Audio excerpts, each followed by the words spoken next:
हरे कृष्णा। आप सभी का दिन शुभ और मंगलमय हो। इससे पहले कि कार्तिक मास की कथाएं सुनने के लिए आप सभी का बहुत बहुत धन्यवाद। अगर आपने इससे पहले के अध्याय नहीं सुने हैं और आज आप पहली बार हमारे चैनल पर इस कथा को सुन रहे हैं तो इस कथा को सुनने के बाद पिछले सभी अध्याय भी जरूर सुनिए। कार्तिक मास भारतीय सनातन संस्कृति में सबसे अधिक पुण्यदायी माना गया है और इस मास का हर दिन हर क्षण साधक को धर्म, भक्ति और मोक्ष के पथ पर अग्रसर करता है। 8वां दिन की कथा विशेष रूप से भगवान श्री विष्णु की कृपा से जुड़ी है, जो संसार की मोह माया से मुक्त होकर आत्मा को शांति और मोक्ष का मार्ग दिखाती है। इस दिन का पूजन और कथा श्रवण करने से अंधकार को मिटकर ईश्वर के प्रकाश में लाने वाला होता है। और आज की इस कथा से यही शिक्षा मिलती है कि जीवन की अस्थायी सफलताओं से पूरे सच्ची और आनंद और शांति केवल भगवान की आराधना और आत्मा की मुक्ति में ही है। जो व्यक्ति सच्चे मन और आस्था से इस दिन की पवित्र कथा को सुनता है वह जन्म मृत्यु के चक्र से मुक्त होकर अंत में मोक्ष की ओर बढ़ता है।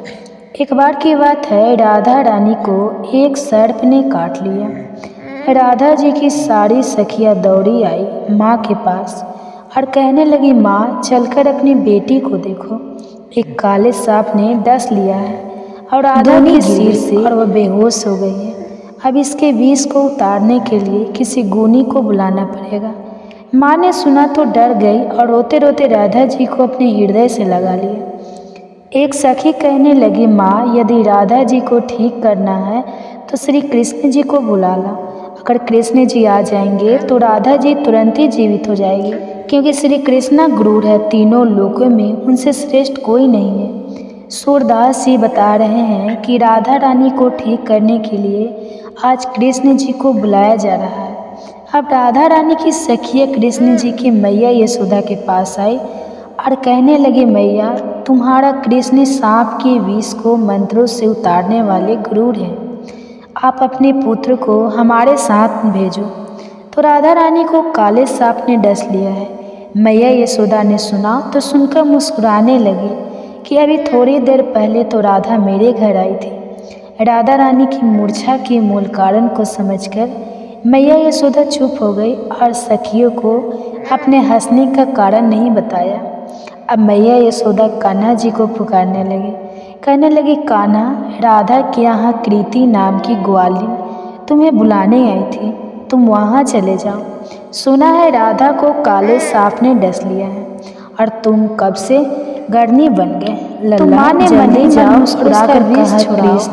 सुना है तुम कुछ ऐसा जंत्र मंत्र जानते हो कि काले सांप का विष उतर जाता है।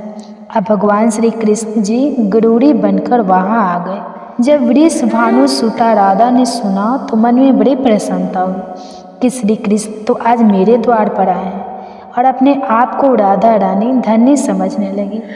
प्रेमवश वह एकदम मुरझा और राधा रानी जी की आंखों से प्रेम के आंसू झरने लगे। राधा को इस प्रकार देखकर माँ भी व्याकुल हो गई। वे समझने लगी कि राधा के एक एक अंग में विष का गहरा प्रभाव हो गया है और अब तो माँ रोती व्याकुल होकर इधर उधर फिर रही थी। वे अपनी पुत्री को बार बार गले लगाती और फिर राधा रानी की दशा देखकर पानी पानी हो रही है। श्री कृष्ण के आने की खबर पाकर माँ दौड़ कर आई। कान्हा जी को पैरों को पकड़कर कहने लगी, हे मोहन, मेरी लाडली बेटी राधा बहुत ही व्याकुल है, कृपा करके इसे ठीक कर दो। माँ चाहे तो समझे, लेकिन प्रेम पूर्वक हृदय के प्रेम भाव को तो श्री राधे रानी और श्री कृष्ण दोनों ही पूरी तरह से समझ रहे हैं। तब श्री कृष्ण ने कुछ झाड़ फूँक शुरू कर दिए और राधा रानी जी को स्पर्श किया। जैसे ही उन्होंने राधा जी को स्पर्श किया तो एकदम से किशोरी जी यानी श्री राधा रानी ने आंखें खोल दी। श्री कृष्ण जी की वास्तव में बहुत बड़े गाढ़नी है। शरीर का विष तो उन्होंने झाड़ दिया, लेकिन मन और सिर पर प्रेम का जादू कर दिया। अब राधा रानी ने होश में आकर अपने नेत्र खोले और आगे श्री कृष्ण को देखा तो बस एक टक निहारती रही। फिर लाज से एकदम खड़ी होकर अपने वस्त्रों को संभालने लगी। फिर राधा रानी ने अपनी माँ से पूछा, माँ आज क्या है, सब लोग यहाँ इकट्ठे क्यों हैं? माँ बोली, राधे तुम्हें सांप ने डस लिया था और तुम्हें तो अपने राधा रानी को बताने ही नहीं रह गई कि श्री कृष्ण के मंत्रों के द्वारा तुम्हारा उपचार हुआ है। राधा रानी की माँ बार बार कुंवर कन्हई की बढ़ाई करने लगी। माँ ने श्री कृष्ण के मुख को चूमा, गले से लगाया और फिर अपने घर भेज दिया।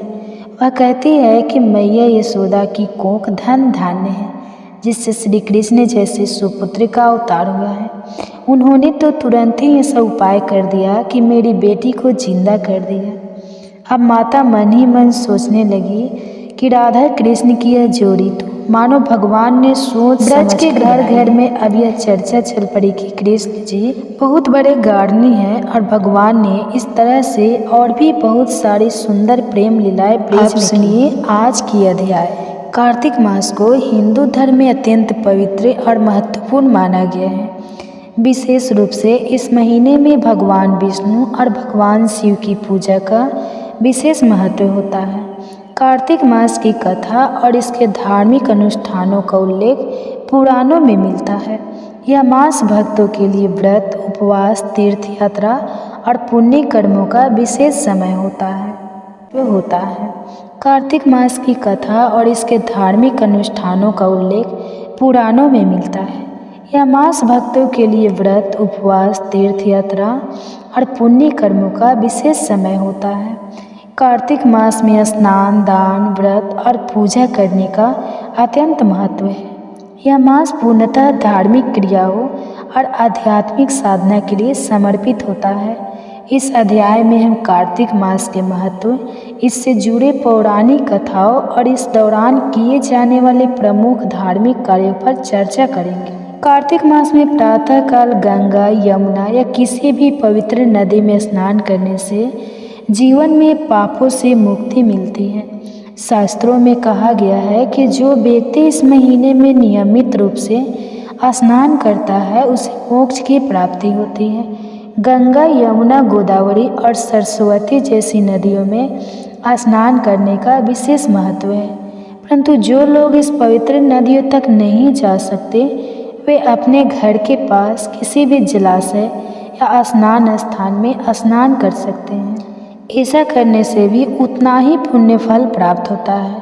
कार्तिक मास में स्नान करने वाले भक्तों की श्रद्धा और भक्ति देखकर स्वयं भगवान विष्णु प्रसन्न होते हैं। यह भी कहा जाता है कि इस समय सूर्य देवता का तेज और प्रभाव अधिक होता है, जिससे स्नान करने से न केवल शारीरिक शुद्ध होती है बल्कि मानसिक शांति और आत्मिक विकास भी होता है।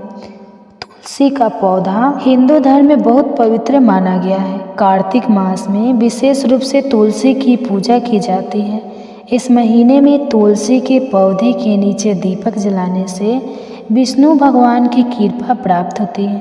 पौराणिक कथाओं के अनुसार देवी तुलसी को भगवान विष्णु की पत्नी के रूप में पूजा जाता है और इस महीने में उनकी पूजा करने से गृहस्थ जीवन में सुख शांति बनी रहती है। तुलसी विवाह का आयोजन भी इस महीने में विशेष रूप से किया जाता है, जिसमें तुलसी जी का विवाह शालिग्राम रूपी भगवान विष्णु से होता है। यह विवाह कार्तिक शुक्ल एकादशी के दिन बड़े धूमधाम से मनाया जाता है। इस अवसर पर लोग उपवास रखते हैं और भगवान विष्णु और देवी तुलसी का आशीर्वाद प्राप्त करते हैं। कार्तिक मास की एकादशी व्रत का अत्यंत महत्व है। इस मास में विशेष रूप से देवउठनी एकादशी का व्रत रखा जाता है। इस दिन भगवान विष्णु 4 महीनों के शयन के बाद जागृत होते हैं और संसार के पालन के लिए पुनः सक्रिय होते हैं। इस व्रत को करने से समस्त पापों का नाश होता है और व्यक्ति को मोक्ष की प्राप्ति होती है। पौराणिक कथाओं के अनुसार जब भगवान विष्णु ने इस दिन निद्रा से जागकर संसार की रक्षा का संकल्प लिया, तब से यह दिन अत्यंत पुण्यदायी माना जाता है। इस व्रत में दिन भर उपवास रखकर विष्णु भगवान की पूजा की जाती है और रात को जागरण किया जाता है। इस दिन किए गए धार्मिक कर्मों का फल कई गुना बढ़ जाता है। कार्तिक मास में दीप दान का भी बहुत महत्व है।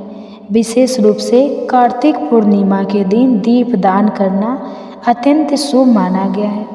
इस दिन गंगा नदी या किसी भी पवित्र जलाशय के तट पर दीप जलाने से समस्त पापों का नाश होता है और व्यक्ति को पुण्य की प्राप्ति होती है। इसके अलावा घर के आंगन या मंदिर में भी दीपक जलाने से भगवान की कृपा प्राप्त होती है। यह माना जाता है कि इस दिन दीप जलाने से अज्ञानता का अंधकार दूर होता है और ज्ञान का प्रकाश फैलता है। पौराणिक कथाओं के अनुसार जब भगवान विष्णु ने राक्षसों का संहार किया तब देवताओं ने दीप जलाकर उनका स्वागत किया।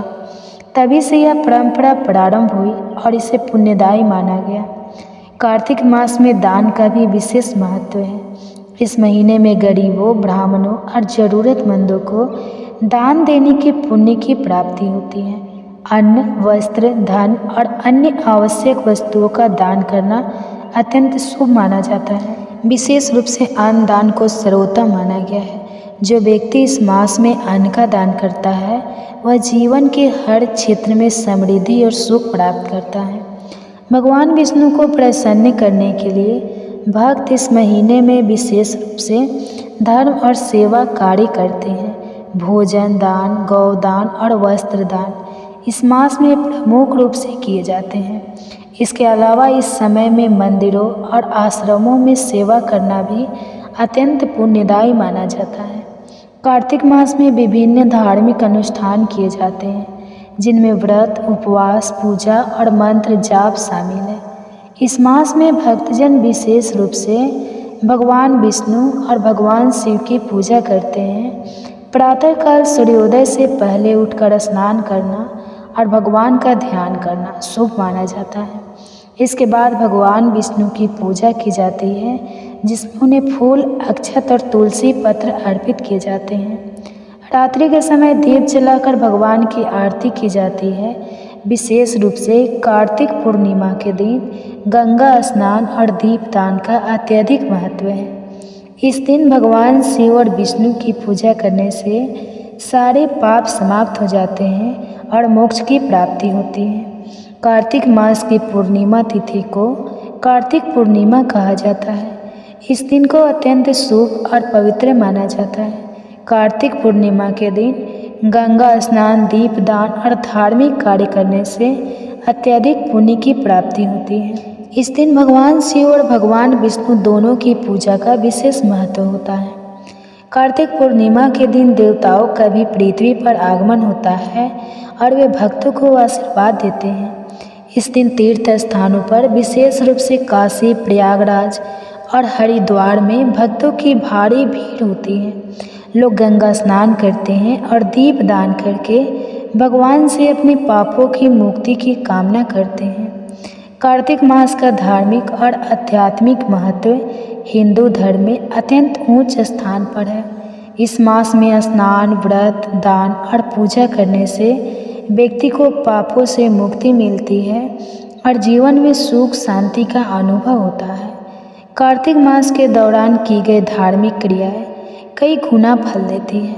अतः इस मास में हर व्यक्ति को धार्मिक अनुष्ठानों में भाग लेनी चाहिए और भगवान विष्णु की आराधना करनी चाहिए ताकि जीवन में शांति, समृद्धि और मोक्ष की प्राप्ति हो सके। सूरज देवता की अर्घ देने आई, छठी मैया की ध्यान लगावने आई। सांझे के अर्घ और दिया बारी, सूरज देवता की अर्घ देने आई।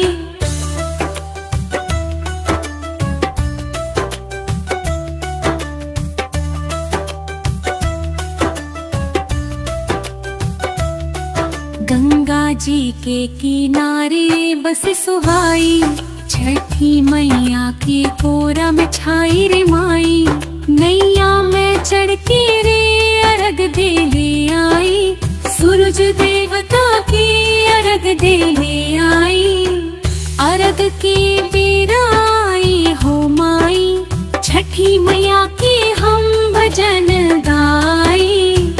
आशीष भी अंगना छाई, हमरा घर में होवे सुखाई। छठी मैया की आरती। छठी मैया की जय हो, सूरज देवता की जय हो। अर्घ्य लेके आई हम, छठी मैया की जय हो। सुख समृद्धि सबके अंगना में, रखल हो कृपा अंधरवा में। छठी मैया की आरती गाई, मनवा में खुशी छाई हो। दिन कर देव की पूजा करे, हमनी हो राजताई हो। अर्घ देव छठी मैया, सभी के संकट हराई हो। छठी मैया के कन्हैया रे, ध्यान धरिले सब सगुनिया रे। डूबी छठी मई रे अन्हरिया में, उजियारा होवे सुखवा में। मन करे हमनी हो रे, छठी मैया के गीत गवावा रे। सूरज देव के पूजा करा, घर अंगना खुशियाँ लिलावा रे। अर्घ दी छठी मैया, सुख समृद्धि लेके आई रे। धरती अंबर झुके हो माई, सबके संकट दूर भगाई रे। ध्यान छठी मैया के लागल, सूरज देवता के पूजा भई। अर्घ दे के हम पावन भई, छठी मैया के ध्यान हम लागल। ऊपर से बरसे किरण वारे, धरा पे हरियाली छावन वारे। सूरज देवता के किरण जगावे, छठी मैया के आशीर्वाद पावे रे। सांझे के अर्घ चढ़ाइले हम, सूरज देवता के गो चढ़ाइले हम। सपने में छठी मैया आईली रे, सुख शांति के बरखा करली रे। छठी महिमा पार रे, हर घर में गूंजे जयकार रे। सूर्य देव के पूजा करेला, सुख समृद्धि के दरबार रे। मांगे ना खारे से वरदान, छठी मैया सुनो हमार पुकार रे। नैया के खेवन हार रे, हमके दे दी आपन प्यार रे। अर्घ के बेला में दियवा जरावे, मन से छठी मैया के बुलावे रे।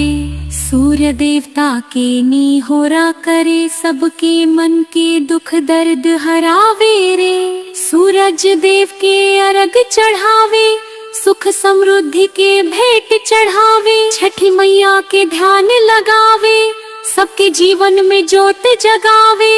उगता सूरज के अर्घ देवे, धन धन्य से घर भर देवे। छठी मैया के अर्चन कैले, धरती आकाश सब खुशहाल भइले। अर्घ की उगना सूरज देव, अर्घ हम देवो ना। छठी मैया के महिमा बड़ी भारी हो, अर्घ हम देवो ना।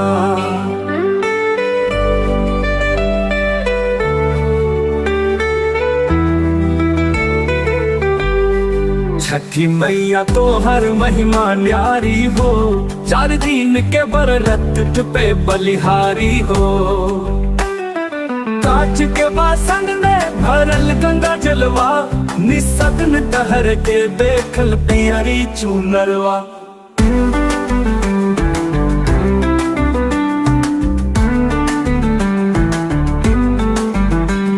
सूरज के किरणवा दौड़ल अइले हो, संसार में चारों ओर उजियाले हो। ओ सूर्य देवता हमरो कष्ट हरो ना, सुख संपत्ति के हमरे द्वार भर दो ना। तोहरे बिना जिंदगी अधूरा लागे हो, स्नेह के रोशनी से सब भरती हो ना।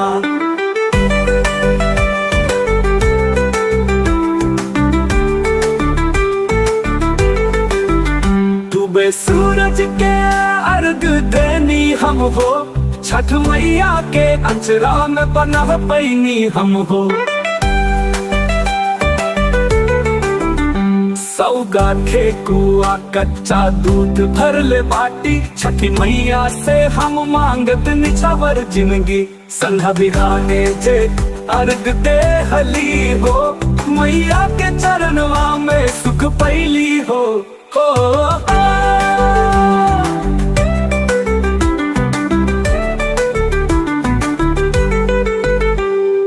कांच के बासन में भरल गंगा जलवा, निसग्न तहर के देखल पियरी चुनरवा।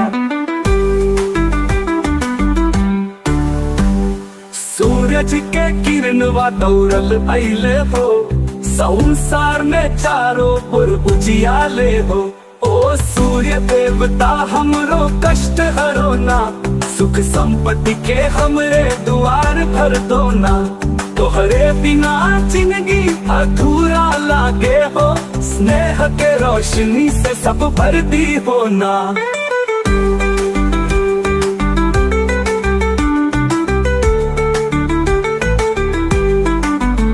ओ सूर्य देवता हमरो कष्ट हरो ना, सुख संपत्ति के हमरे द्वार भर दो ना।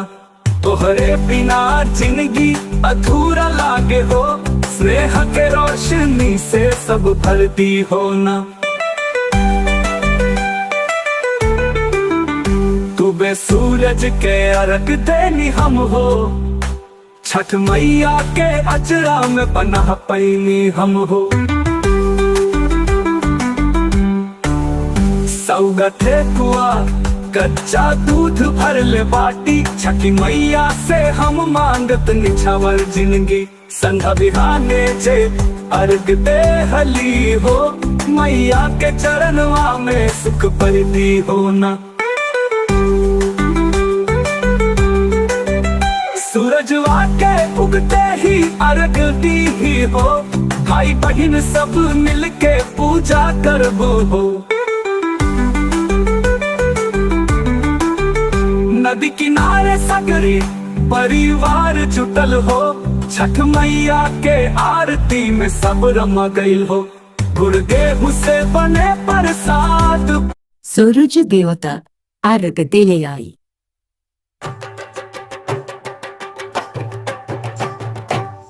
सूरज देवता के अर्घ देने आई, छठी मैया के घनघ लगवले आई। सूरज देवता के अर्घ देने आई।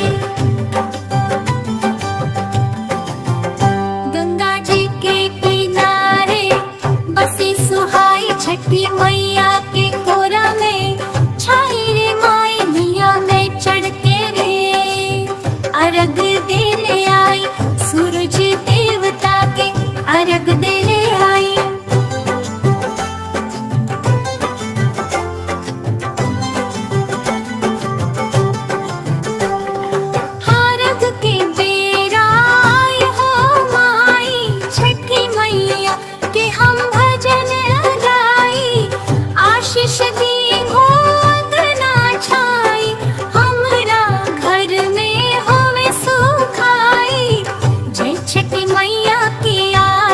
छठी मैया जय हो, सूरज देवता की जय हो। अर्घ्यों लेके आई हम, छठी मैया की जय हो। सुख समृद्धि सबके अंगना में, रखल हो कृपा अंधरवा में। छठी मैया की आरती गाई, मनवा में खुशी छाई।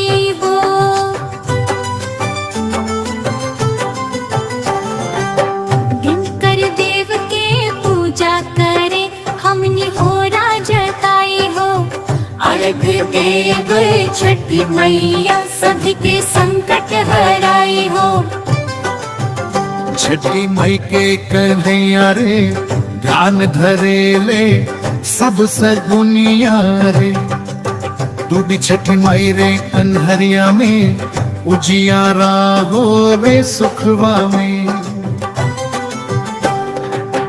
मन करे हमनी हो रे, छठी मैया के गीत गावा रे। सूरज देवता के पूजा करा, घर आंगना खुशियाली लावा रे।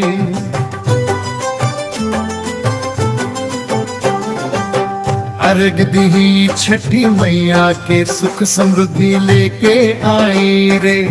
धरती अंबर झुके हो, मैं सबके संकट दूर भगाई रे। ध्यान छठी मैया के लागल, सूरज देवता के पूजा भइले। अर्घ दे के हम पावन भइल, छठी मैया के ध्यान हम लागल। ऊपर से बरसे किरण वारे, धरा पे हरियाली छावन वारे, सूरज देवता के किरण जगावे, छठी मैया के आशीर्वाद पावे रे।